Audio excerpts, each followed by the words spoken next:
So let's get the white elephant out of the way here. We're doing a little video, back to doing the videos also.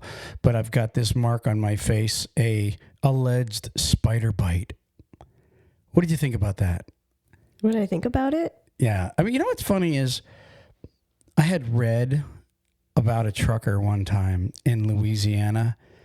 He literally got bit by one of those recluses. Now, this here looks pretty nasty, because they had to give me a shot and all other good stuff. But it was definitely not a brown recluse that bit me. No, I don't think it was. Right. I mean, I was reading up. It could have been a wolf spider. It could have been a hobo spider. And it could have been a black widow, believe it or not. See, I think it could have been that more than... Because we have widows around. But this truck driver in Louisiana, okay, and in fact, it was a guy I knew, not a guy I read about. It was a guy that I knew that I had gone to, truck driving school with over, a long time ago. Him and I went to truck driving school, and he had told me how he woke up with this mark on him.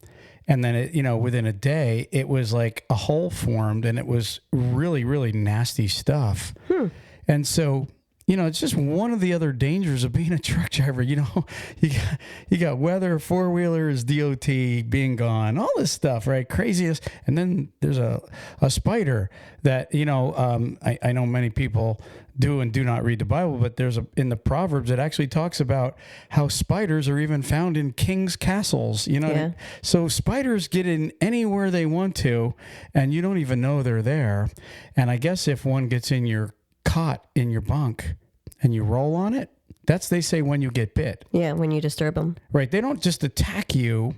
They in defense bite you, maybe to say, hey, you're squishing me. You know what I mean? And so I guess that's what happened to me. I have no idea. All I could tell you is it sucks when you wake up and there's two little fang holes on your face and two little puffy marks. You know? Because it wasn't one, that's not how big the spider was, that it has the two big fangs this way. He got bit twice, so. Yeah, well, is that what it was? You think it was two bites? Mm-hmm. Well, whatever it was terrible. And I'm on day 5 now, antibiotics they gave me. And, it's the swelling has gone down. And Yeah, before it looked like I hit him. Yeah. Really bad. I had this heart-shaped black and blue red mark on my face. Mm-hmm. And yeah, looked like Ruth Ann decked me. Good, too. I hit him really good. Popped him really good. Yeah. Pop. So anyways, welcome to Talk CDL once again. Welcome. Here we are. What do you think? 2015, when we started, was it 2015? November of 15, when we started this show. So next year will be 10 years. Isn't that crazy? Wow. I think it's 15 or 17. I wonder if we should do something really cool. Maybe it's 17. Do hats that say 10th anniversary. Yeah, well, if it is, I could be. Might have to go and look. I could be embellishing, but anyways, so I've got a couple things that I really, really, truly was looking at.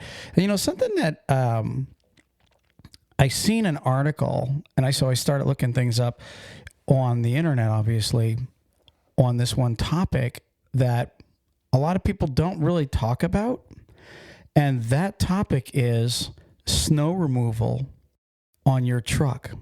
And not only tractor trailers, but car owners are also obligated to remove snow on their truck. In fact, there's at least 5 states that have laws. In New Hampshire, there's a law called Jessica's Law. And not to be confused with the Jessica Law here that happened in Florida when the young girl was killed. This was a 20-year-old woman was killed when ice chunks flew off a tractor trailer, hit a box truck, and then caused him to do a head-on collision into Jessica Smith's car and killed her. New Hampshire then, I think that happened in 2010. New Hampshire then enacted a law called the Jessica's Law. And the Jessica's Law allows the state of New Hampshire to prosecute you. Also, it allows any cop that sees enough snow on your vehicle to pull you over and give you a ticket upwards of $1,500. And so, you start thinking about truckers. We talked about this a few years ago. Mm-hmm. You start thinking about truckers. These trailers are 13.6. Okay. So me personally, like if I owned a trucking company, I would never ask my drivers to climb up on a trailer and sweep it, because you would probably read a lot about truckers that broke their necks sliding and falling off the trailer. Mm-hmm. I wouldn't even want a trucker if a truck stop had ladders or any place to where he had to climb up a ladder in the winter. I wouldn't want my driver doing that. And if I was back on the road, I wouldn't do it. So you have to ask yourself, okay, so what's the rule? A lot of truck stops now have scrapers, Right. where you can drive underneath it and it'll grab that snow. Mm-hmm. But somehow, some way, okay, if I was back on the road, and this is what I wanted to talk to drivers about. If you take a trailer that has, you've seen the trailers going down the road. They got like a foot of snow on top of it. Yeah. Some of them hit a bridge and then it explodes. They got videos of blah, blah, blah. Okay. Here's the problem. If you pick up a trailer, you are the driver now that made the decision. And you go down the road and they call them ice missiles. Let's say one comes off, smashes into a car and kills a person or a family or whatever the case is, or injures somebody. Mm-hmm. You as the driver, not your company. Now, your company's going to get sued also because they have the big name. There's absolutely no doubt. But you yourself could be prosecuted into, even going to jail, because if you get some real stiff-necked judge or prosecutor in that town that says he maliciously picked that trailer, especially if the yard that you picked the trailer up has video, because when they prosecute you these days, they go and gather everything, including video. Mm-hmm. So you go and you get this video, or I'm sorry, say the prosecutor decides to prosecute you because there's a death involved, and you go, or they go and they see you picking up a trailer with all that snow on it. The first thing they're going to say is you had knowledge right there, because you're supposed to do a pre-trip of your trailer. True. Okay. They're going to say you had knowledge and you just blatantly got in that truck, hooked to it, and went down the road knowing the potential danger, because everybody knows that's very dangerous. Now, again, if I was a driver, again, back on the road, I would literally call my company and I would say, I'm not taking this trailer because it's no different than a trucking company telling you to drive over on your hours. If you do it, you're the one that's going to get fined or in trouble for it. If you take a dangerous trailer, how about a trailer with bald tires? It blows a tire and you get into a wreck because of it, or a tire tread flies off and goes through somebody's window. Every time you take something that's a potential danger to the public, a lot of drivers think, it ain't my responsibility, they should have cleaned it, blah, blah, blah. And I agree with you, driver, that somebody else has to clean that. But all I'm saying is, don't take the trailer if it's dangerous, including ice on the top of it, because I'm telling you, just when you think, it'll blow off by the time it gets, especially if, after a couple of days, it gets real hard and it doesn't blow off right away. Right. But once you get up to 70, 80 mile an hour, now big giant chunks of ice are coming off. And I'm telling you, everybody knows that danger. And you might think, don't worry about it, Troy. I've taken a million trailers like that. Well, just when you think you're safe as a driver hauling that can happen. So I would tell you guys, call your company and say, this needs to be cleaned off, and I'm not the guy going up on a 13'6" trailer either. No, I agree. Honestly, the yard jockey that put the trailer there, if they had the yard jockeys, they should have them. If it's in a state that they know snows all the time and that's a common yard that they use, they should get one of those scrapers that the driver would go underneath and it would clear it off. Aside from that, it would be no different than if your brake lights were off. You wouldn't take the trailer if your lights were not working properly, because that's right there. That's another, if you got inspected, or even if someone ain't even seen it going down the road, you're going to get fined for that. So it's no different if you're going into states, especially that have that as a law. You don't want that on your license. Not only that, but, we're still human. We wouldn't want to know that we consciously did something that caused a death or serious injury to a family, to anyone, period, a child. So, it's just something that you want to do. Ruth Ann's on the show for the human side of this show. She cares. I mean, I do care. And I agree. And in fact, you're right. If you don't care, that's when you will pick up a trailer and think, screw it. They should have had it cleaned, or it's not my job. That's a big thing. It's not my job. Well, I understand it's not your job. And I agree with you. It's not your job to get up there on a day, No, it's not your job to do that, but it is the yard jockey. The yard jockey can do it. Well, hold on a second. Before you say the yard jockey, if the yard jockey doesn't have a something to have that trailer scraped with, I wouldn't tell a yard jockey to get up on the trailer. I wouldn't. If it was me, I wouldn't have anybody climbing up. I'd call road service. That's what a trucking company will need to do. They'll need to call somebody or have something done about it, or have the driver take another trailer. But you've got to get that worked out, because the last thing you want to do is be responsible for ice missiles. And that's really all I wanted to say. Correct. Just kind of remind everybody about that, and if drivers, if you got an opinion, we've got this one is going to be on YouTube. This segment, I think, is going to be on YouTube. So if you have a different opinion, or maybe even a better solution than we're suggesting, please, by all means, write in and tell us, or put it in the comments section, how, this could possibly be resolved. But it definitely, we're all about the drivers on this show. We're all about trucking. And, our big concern is, seeing a poor driver get down the road thinking he's obligated to take that trailer, when that's no different than running over on your hours. It's no different than taking a trailer with dangerous tires. It's a danger to the public. Right. Don't do it. Moving on. Should we take a break? Yeah. A little break. Sponsor break. A little break. Hey drivers, are you sick of watching the other drivers bypass the weigh station while you are held up going through yourself? Well, download DriveWise today at www.drivewise.com. That's DRIVEWYZE.com, and start bypassing the scales yourself. If you're a small carrier, an owner-operator, or even a big fleet looking for something better, check out DriveWise today. And remember, there's no equipment, no transponders needed when you're using DriveWise.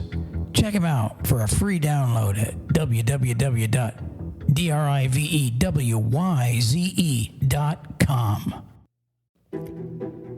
Drivers, if you're looking for a local, home, everyday driving job, apply with Carter Lumber today. They have positions for Class A and Class B local drivers. They can take experienced drivers, students, and non-CDL drivers. With over 160 locations, chances are they have a position for you. So go to carterlumber.com/talkcdl and apply today. Again, that's carterlumber.com/talkcdl. Thank you.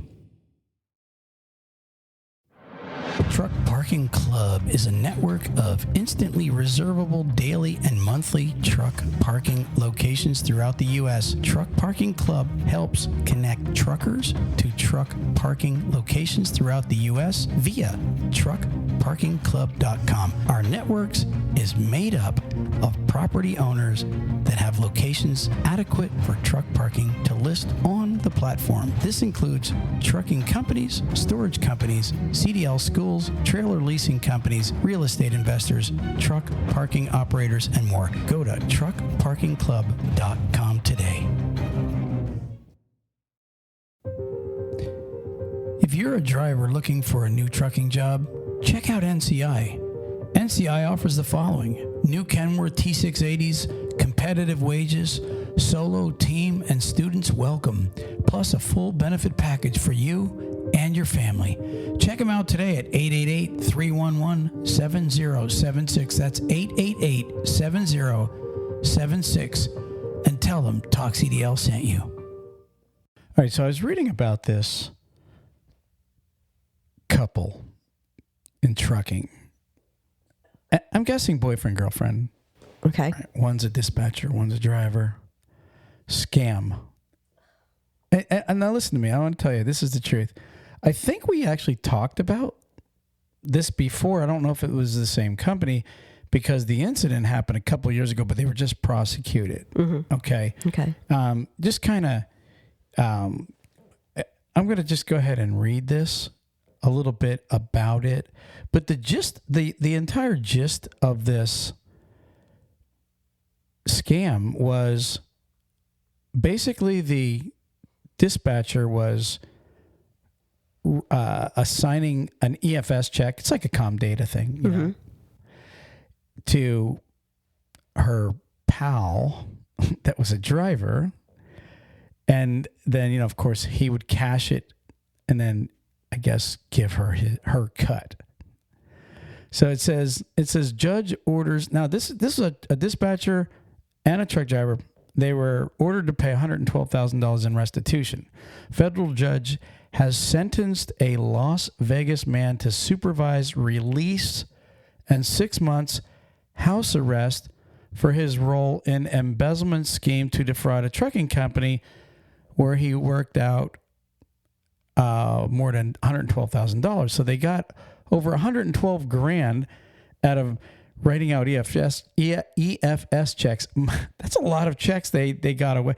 You know, just imagine that. It's like, okay, we're getting away, but we're never going to get caught. We're home free. We're doing this for years now. We're scot free. Does it say how long they were doing it? I would imagine it. I think it was like a 2-year period, I was going to say, it had to be a little bit because, you know, you can't really write large EFS at, you know, all the time. Mm. It says Judge Brian Boucher on Wednesday ordered Johnny Bradford II. He was Johnny. You know, it's almost like little Johnny jokes. Yes. Do you think do you think Johnny Bradford that got in trouble was the little Johnny in his classroom that everybody made the jokes about? I don't know. There might be quite a few of those little Johnnies out there, but he might have been the little Johnny in his classroom. Well, he sounded definitely like a little Johnny. Mm-hmm. I mean, you're doing this, but anyways, it says he was formerly of Lancaster, California. He said they sentenced him to serve 3 years of supervised release and 6 months on house arrest after pleading guilty to 1 count of wire fraud in September. It said Boucher granted Bradford's attorney motion for downward departure, meaning he imposed a sentence below the guideline range because while Bradford participated in the scheme, it was to a much lesser extent than his co-defendant. Bradford faced a maximum of 20 years. So he could have got 20 years, but they're saying the dispatcher, the chick dispatcher, was Mr. Big, I guess. The mastermind. Yeah, I'll be honest with you. I mean, well, I guess it would really, I don't know if I believe she was all Mr. Big and he wasn't. But, you know, he's little Johnny. Come on. You know what I mean? The judge should threw her under the tractor. I think the judge should have realized with a name like Little Johnny that, you know, Mr. Big might be Little Johnny. But, okay. So, anyways, let me finish this little article. Let me get to the chick.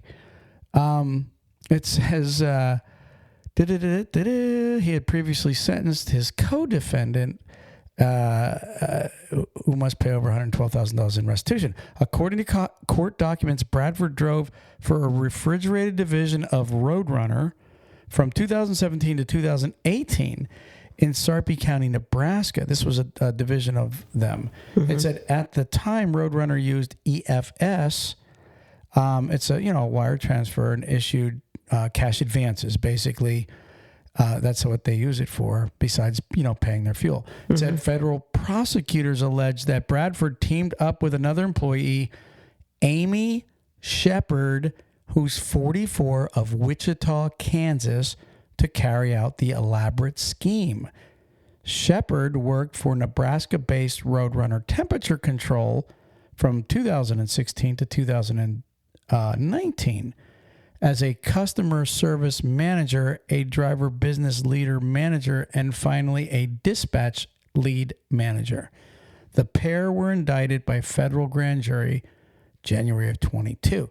So they indicted him in 22, and then I guess just so many months ago, they finally went to court, and they were all sentenced. So it says prosecutors allege that at the beginning of February of 18, Shepard used her position to fraudulently generate advances and enter EFS check codes, which she then sent to Bradford over 16 months. So there's your... I was going to say, it wasn't quite. She's only worked there for 3 years, so yeah. Yeah, so it was a 16-month period that she was sending this... You know what I mean? You know how it starts off. You start off one or two times, and then, maybe like a month later, your boss says, "Hey, we need you to come into the office," and you're like, "Oh my gosh, I got caught!" Mm-hmm. And then they go, "We're advancing you to lead dispatcher," and you're going, "Oh my gosh, we're never gonna get caught. We're gonna get rich." But anyways, it says according to court documents, Bradford would cash the checks at a vendor establishments, then send part of the fraudulent driver advances back to Shepard. It says she was sentenced to 18 months in prison in November after pleading guilty in August. So this past August, she pled guilty. And then, see, you know what happens, don't you? These prosecutors, they get you in separate rooms, right? And then what do? They offer a deal to testify. Mm-hmm. So the dude... I've seen some CSIs. The dude turned over on her, man. He ran her under the tractor. He ratted her out. He's like, little Johnny, man, struck again. He's like, I'll do it. And somehow little Johnny came out smelling like a rose instead of a rat. He got probation. She got... Supervised, 2 or 3? No, 5 years. It was like supervised probation. And 6 months house arrest. So little Johnny got to stay home, right? And the chick, she's in prison. For 18 months. And you know how women are. She's probably planning his demise or something. No, I should take that back. Now, that was a joke. Okay, but anyways. So yeah, wow. That's my my little tidbit story of the week. A message to you dispatchers. Don't do it. It's really true when you guys think you're going to get away with it. Eventually the bean counter or somebody's going to notice, you know what I mean? Well, we're missing 112,000. Hey, let's put it this way. Every company does a year end. You have to do a year end. And then what it does is it shows all your money that you've done. And it just establishes where it goes. Well, it's also considered a profit and loss, right? Now, at one point, it will come up and it will say this much is unaccounted for. They've got to figure out where that money went. Sometimes, if it's only a few dollars, maybe 100 or 200, they just write that off. But they can't write off 112,000. Do you they got to figure out where that went. Do you think when they said, "Look, there's like 112,000 missing," where could it be? Do you think it has anything to do with the 112,000 little Johnny got over the 18-month period there? I'm serious. Like if you look back at cash advances, think mm-hmm. about that for a second. Mm-hmm. How many cash advances do you normally get?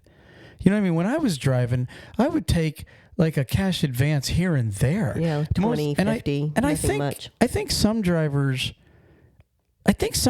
really cash advance like $150, $200 a week, and then it gets deducted out of their paycheck.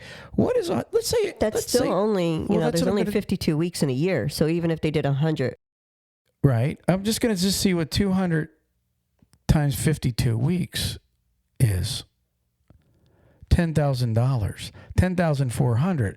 So basically $15,000 if you were only taking $200. Mm-hmm. So what did little Johnny average? $112,000 divided by what is it, 52 weeks, and then another 25. So this is figure 80 weeks even. Okay, so that would be $1,400 a week average. She's cash advancing this dude. So yeah, that's gonna get noticed, little Johnny. It will get noticed, especially if you're trying to write it for like tolls and what other lumper fees. There's only so much you can write it off as before you're like, okay, we already kind of hit that max. Let's try and figure something else out. You need wiring on your trailer. You need this. There's only so much you can do. Yeah, you can't come up with $1,400 justification every week to advance. Yeah. That's a really clean, great trailer if that's what he's trying to figure. So my advice to all you dispatchers, okay, is, first off, stay away from little Johnny. Okay, little Johnny, he's always doing something. Little Johnny, Susie. Well, let's just say this. If you think you can get away with it, you're not. I'd say go for it.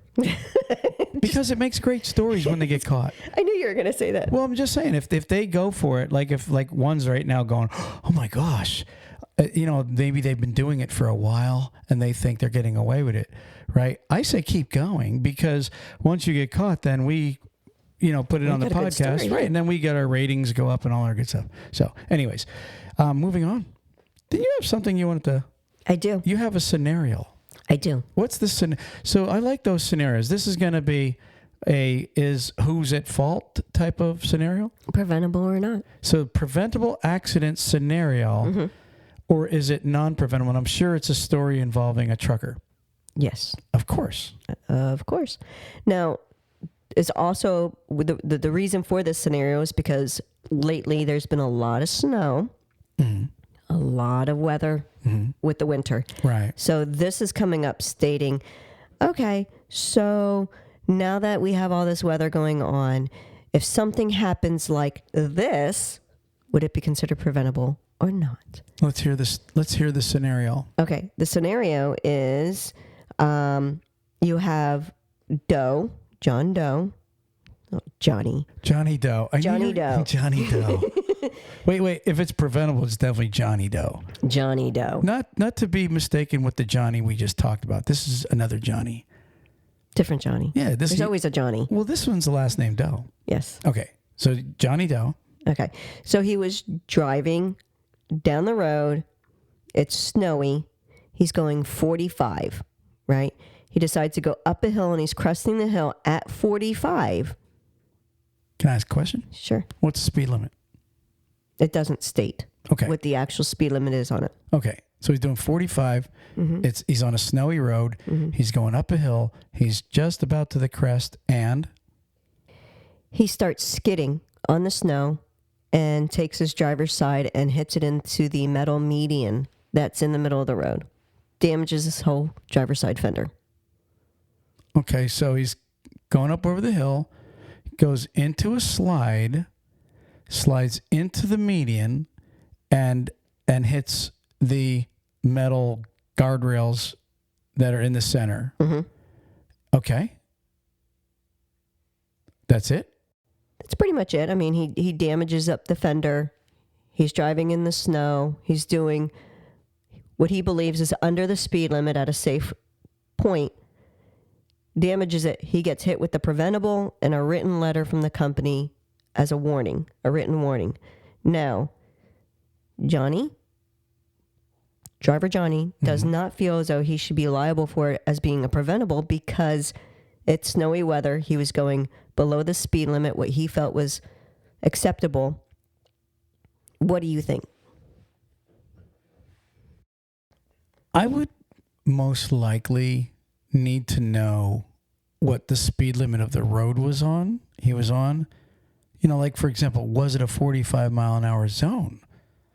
If he's on a 45 mile an hour zone, then my guess is he probably got a ticket for too fast for conditions because he should not have been going what the maximum speed limit is on that road. Now, figure that he's already going under the speed limit. Well, but that's not what the scenario says. But let me just say this.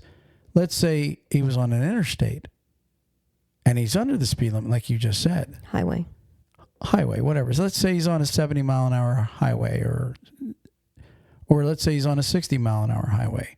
Now he's going 15 under, and he crests the hill and goes into a slide. And that happens. Again, I would have to see the road. It was just snow, so it wasn't ice. Obviously slippery. I'm just, to me, I would have to be there. I'm just trying. What I'm trying to do is I'm trying to figure in my heart and in my mind what actual scenario like that would be non-preventable. That's what I'm trying to think, and I'm trying to run through my mind right now.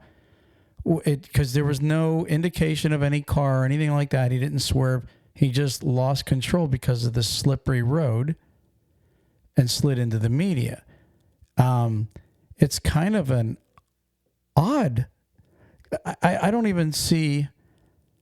I can't picture that happening just like that. But this obviously happened, and the driver's saying I shouldn't be, reprimanded. It shouldn't be my fault for it. And obviously he was towed. He had to be probably towed out of the medium, which makes it a DOT recordable.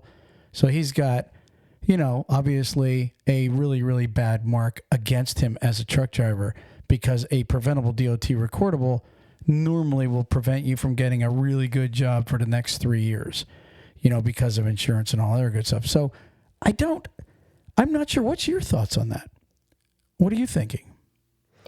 Well, I really don't know. I mean, I know what the outcome is, so that would be harder because I don't want to be super judged beforehand, but I'm agreeing with the fact that, see, what Johnny Driver is feeling is because he was going 45 in a wintry condition, he feels as though he shouldn't have gotten a preventable because there was other circumstances with it being the snow and so forth. When he crested the hill on a desolate highway, is what it was saying. He crested the hill, started going, I guess, over when he went into a slide and hit into the metal median that destroyed his fender. He feels as though that because it was wintry conditions out and he was going below the speed limit, that he shouldn't be charged with it being as a preventable, because he felt as though he was taking precautions by going below the speed limit.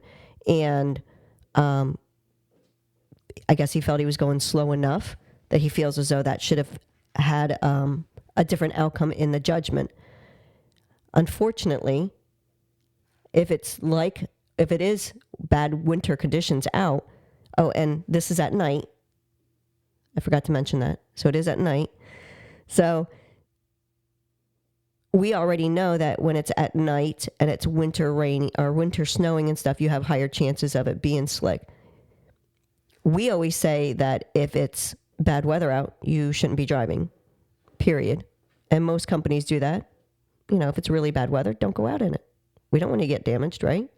Well, me personally, if it's just snowy roads, obviously there are some snowy roads. Once they get packed, once the snow packs, it becomes slippery. So, the moving violation of too fast for conditions is actually a very bad ticket to get. And so that's a judgment call on a cop, but you would almost have to agree with the cop. Because when you, as a driver, there's many drivers that are going to write in now and give us their take, and we invite that, but there's many drivers that are going to agree that if you lost control in snow, then you're probably were traveling too fast for that road condition. Again, because you just said it was on a desolate road, so there was no other vehicles involved. Exactly, at night.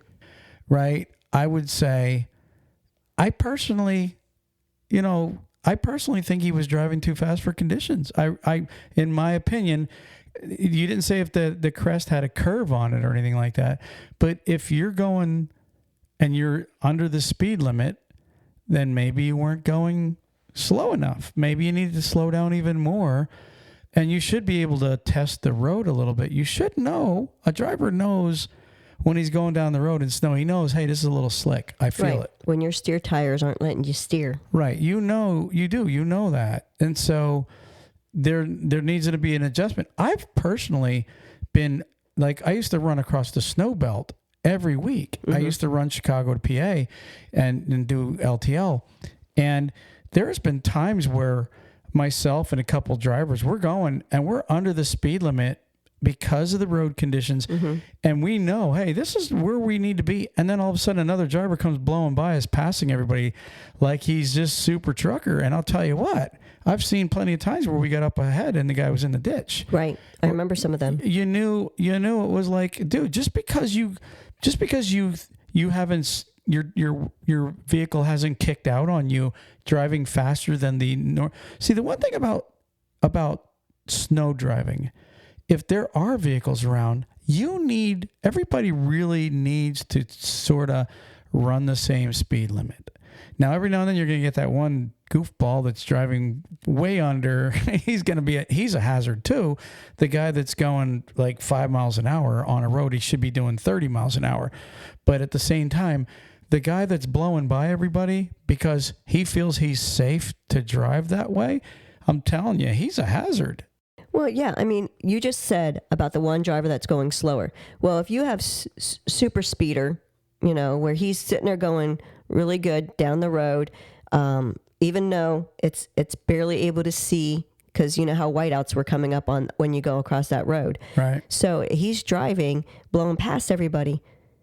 Who's to say that there was a person that was doing the same thing, but really not as great, and he wrecked in front of this guy? Well, now this guy's going barreling up there, and the next thing you know, you're going to see him being destroyed because of the fact that he wasn't taking that precaution of other drivers that might not have been as cautious as he was trying to be. And he ended up going into a wreck because of that person down the road that was going 10 miles per hour or whatever the case might be. You have to go slower to be cautious of everyone else. You can't judge everybody else's driving. You only could judge your own.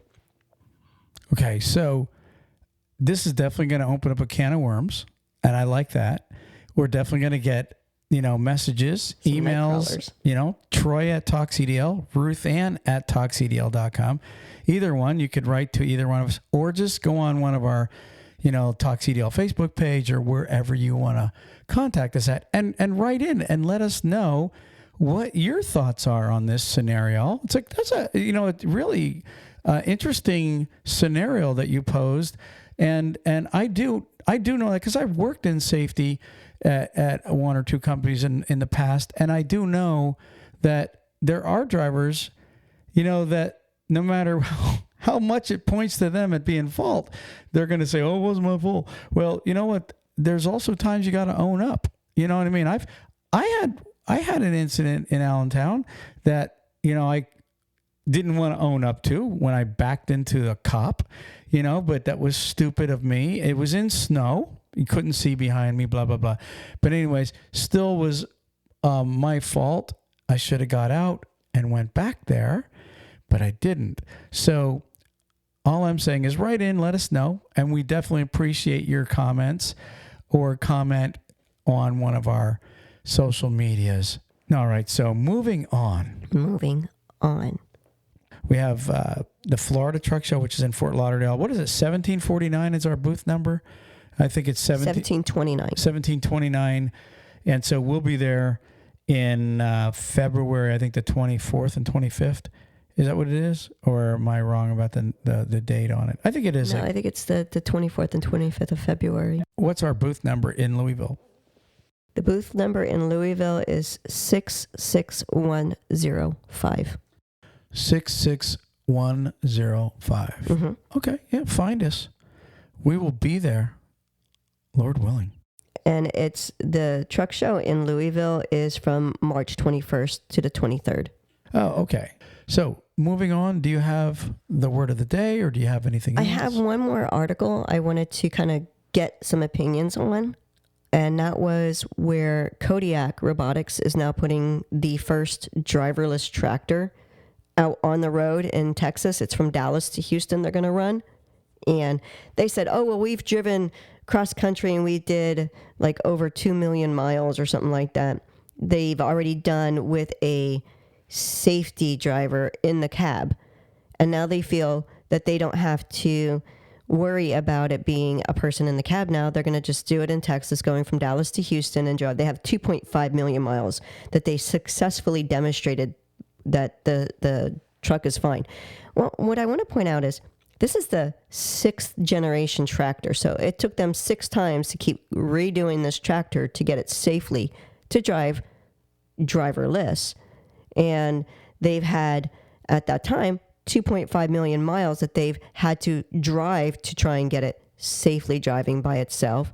And they say the reason they're doing it in Texas because Texas has a law stating that they do not have to have a human driver in a seat for a vehicle, which is really super crazy. So the Teamster Union is fighting with them in Texas to try and get it where they wouldn't be doing it. Yeah, I mean, I'm not even sure that it's been fully approved to be without a driver in it. You know, if they have I think I read a couple of weeks ago that this is their goal by the end of this year to be able to have an actual driverless truck in Texas. But you had mentioned they completed 2.5 million miles, I guess, without an accident. Is that what they're saying? They didn't describe whether there was no accident or not. They just said that they had a driver in the truck going, it says, over the course of 2.5 million miles, we successfully demonstrated that our self-driving trucks can withstand the harsh environment of long-haul trucking from both a platform integrity and a software perspective. Nothing about safety. Well, this is what I would like to see.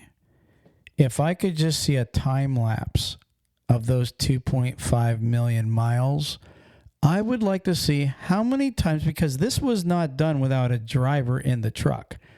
So my question is, how many times did the driver in the truck have to take over? How many times did the driver in the truck have to grab the wheel?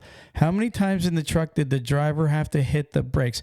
See, to me, I'd be careful that it's just not somebody. See, these people haven't made any money yet, and their goal really is to make money. Okay, let's not kid each other about anything else. This is all about money, 100% about money. Please don't tell me it's about caring for life and all, because 100% you have to avoid killing people in order to make money.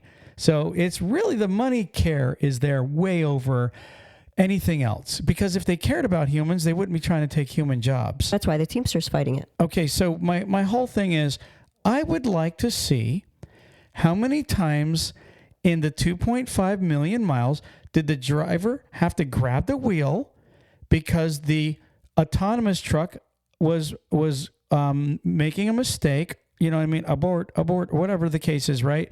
How many times did they have to do that over those years in order to say, okay, we're good now, we're going to be fine? I personally think they're probably got a big risk going here. And once they put this truck on the road, if within a week, a day, do you remember the autonomous vehicle they had running in Vegas, the autonomous Uber, was it? One of those, I think it was autonomous Uber. And a person on a bicycle went in front of the car and they killed him. They literally stopped driverless, at least back then. Now, who knows? Maybe they're doing it again. I don't know the rules out there and the laws out there and what's going on out there. But this happened, I don't know, I think a couple months. I don't want to put out false information, but I don't think the program was running too long when they put that out there. And again, and I believe that autonomous vehicle had a driver in it. Yes. So it was an autonomous vehicle and the driver also wasn't paying attention, and the autonomous vehicle ran somebody over because it didn't recognize somebody was there. Well, here's what they say that this truck, I mean, they only have the one, evidently, but this is what this truck has. It uses 4 light detection and ranging sensors 6 radar sensors, and 12 cameras to enable the truck to run autonomously. These combined can read construction signs to determine how the truck should drive and capture the sounds of emergency vehicles if needed. Well, my question is how many times did you write a text, right?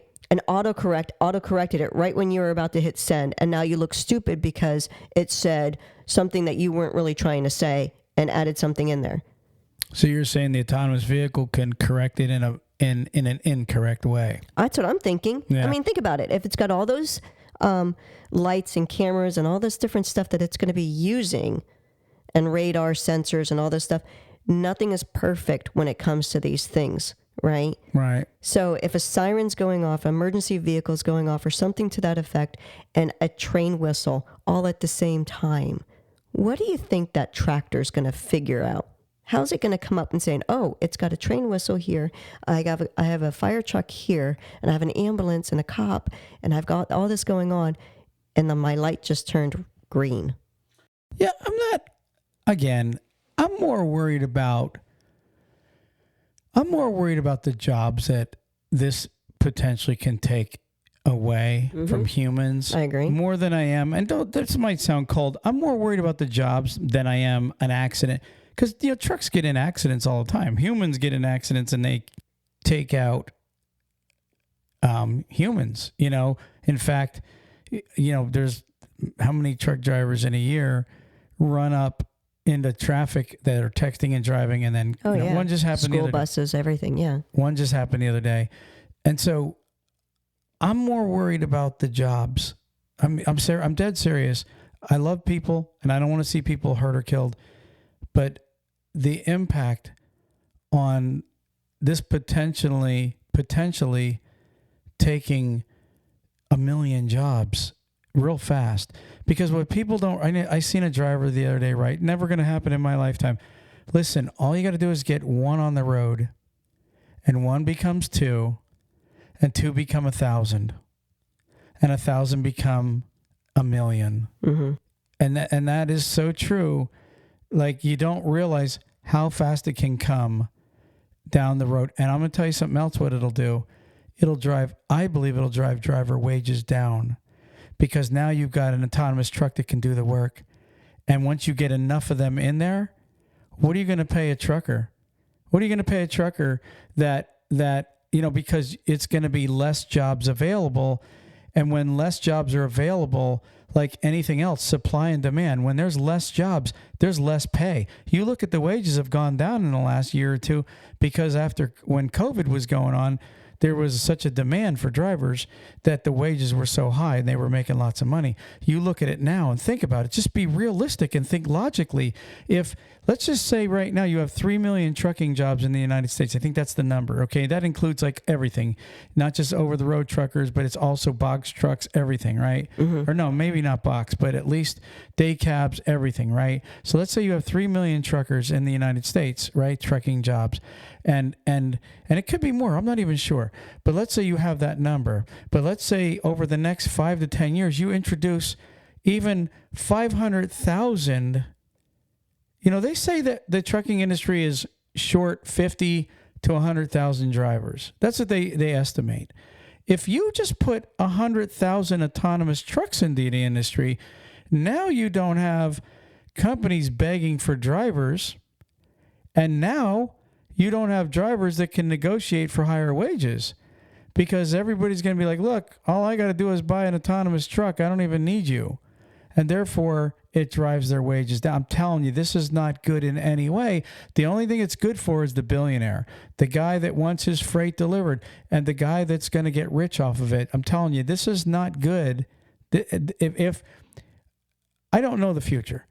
But if this thing works out the way everybody's thinking it's going to work out, to where all of a sudden the truckers not needed, or at least only so many truckers are needed, I promise you, it's a bad scenario any way you look at it. You go and you can look at these stores. Look at like Walmart, for example. How many cashiers do you see in Walmart anymore? Not many. A small handful. Now that they have the big section, they trained They trained you to be your own cashier when they introduced, the, what do they call it? Self-checkout. Self-checkout. So now you go in like our Walmart, there's a big square area, right, where you now self-checkout. What did that do? That allowed you to get in and out faster, which I'm grateful for that. But at the same time, how many cashiers are there? There isn't. There's only 4 or 5, 6 maybe, usually going in a Walmart compared to maybe 20 or 30 at one time. Multiply that by thousands of Walmart stores, and how many cashiers have lost their job to self-checkouts? Well, it's going to be no different for these autonomous trucks where people are in denial. They think that, it's not, and the industry lied to us also. These guys, I remember articles saying, oh no, it's going to create more jobs. You're going to need this and you're going to need that. That's bullshit. I'm telling you right now, it's BS. It is not going to create more jobs. And the American trucker, it's going to hurt him. If all you need to do, 50 to 100,000 of these autonomous trucks get into the industry that don't need drivers, if it happens, I'm just saying, if it happens, you are going to see a gigantic impact in this industry that sucks to be a driver. I agree. And that's one reason why the Teamsters are fighting so hard against it, because they don't want the jobs to be lost either. I agree. That's one reason why I was saying how much is in this truck and how I don't think it's going to work. Because one, if someone decides that they even want to cover that expense of that truck, the maintenance of that truck, all of that, I mean, think about it.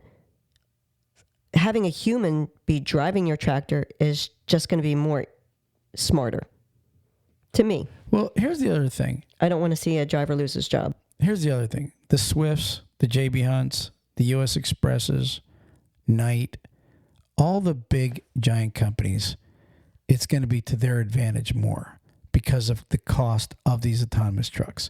The one truck guys, I believe they'll still be, needed. It's just like owner operators in small companies. They're needed for excess,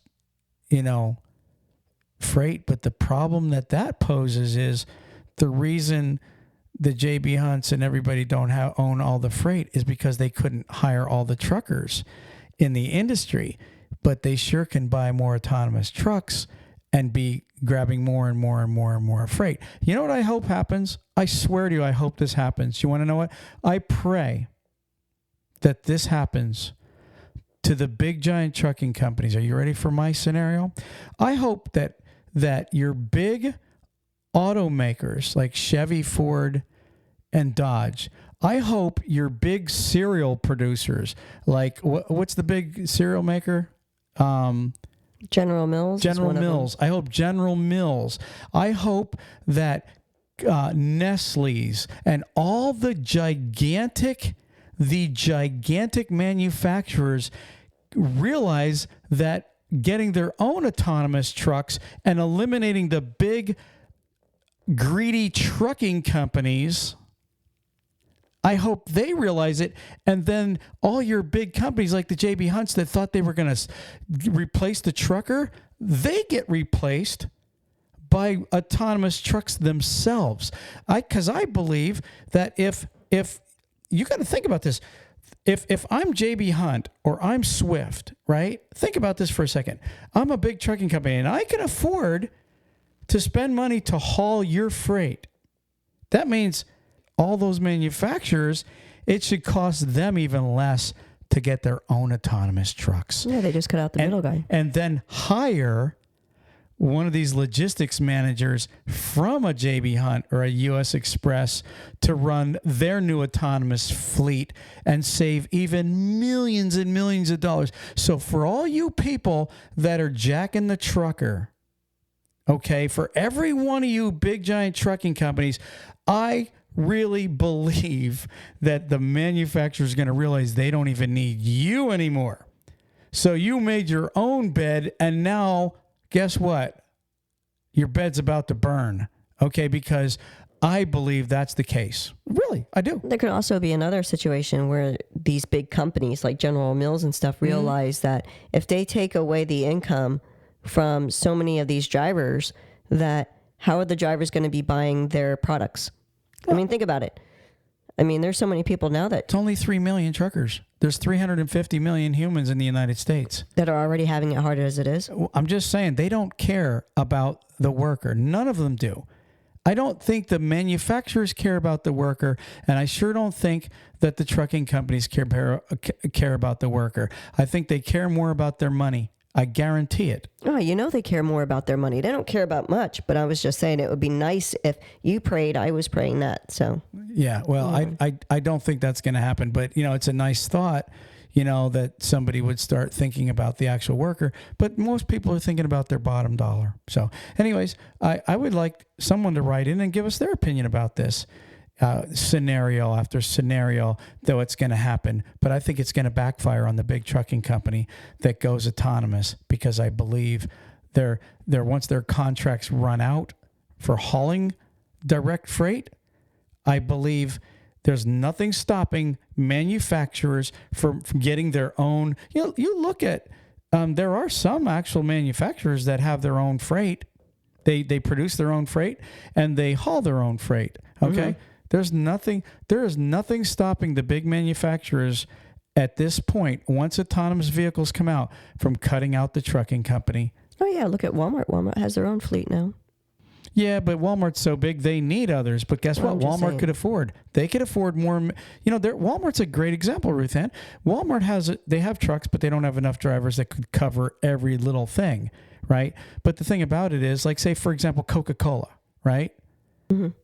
Guess what? There's people that have Budweiser and Coca-Cola and all these beer and soda, contracts to haul their sodas. Guess what? Coca-Cola doesn't need a trucking company once they can just buy a few autonomous trucks that are going to deliver it for them. They Right. won't need it. Right. No, In the end, they're saving billions. They will save a lot of money. they will, because they're going to cut out that middleman. So there you have it. Anyways, that's the podcast for the week. Do you have the word of the day? I do. Ready? Right in, everybody. I'm pumped up on this one, man. This autonomous thing has me fired up because I could see the future not looking good. I don't like it. Go ahead. What's the word of the day? Panegyric. Was that a panegyric? Panegyric. Interesting. Panegyric. The only thing that comes to mind when I hear a pan is like panning left or right, like a camera. You got the pan. Is it nothing to do with that? Nope. No. Okay. What is panegyric? Is jeric meaning low cost? Nope. No. Okay. So give me panegyric. A public speech or published text in praise of someone or something. So basically, when your best man gives a toast, it's a panegyric. The delivery of the award was preceded by a panegyric that listed the recipient's lifetime of accomplishments. Interesting. So, Yeah. yep, when someone's praising someone or something in either text or voice, Right. basically a panegyric. That's pretty super cool. Anyways, everybody, thank you for listening to the show. We appreciate you. We hope to see you guys at the shows this year. If you guys have any opinions or comments on any of this stuff we discussed, any scenarios, write in and let us know. We are out of here. Peace. Peace. Praise the Lord.